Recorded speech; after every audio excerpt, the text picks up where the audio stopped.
to add an user or give someone admin access on your Facebook page in 2026, just launch the app. From anywhere, just go ahead and switch to your Facebook page. Now, first of all, go to menu. From there to settings.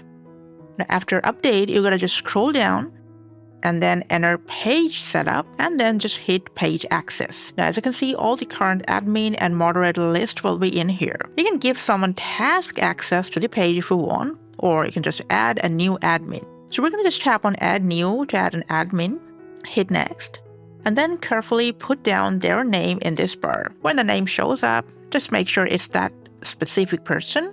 Select that name. Now, these are all the content lists that person will have access to after accepting the admin position. Before you go, you can scroll down and toggle on allow this person to also have full access button to make them as privileged as the owner of the page. If you're okay with that, just hit give access. Now, to verify yourself, you're going to put down your profile password that you're using now to log into this page. And finally, just hit confirm. As you can see, an invitation is sent to that person. And all they gotta do is just review it and accept the invitation if they want.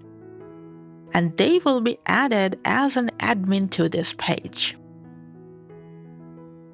That's all. Thanks for watching.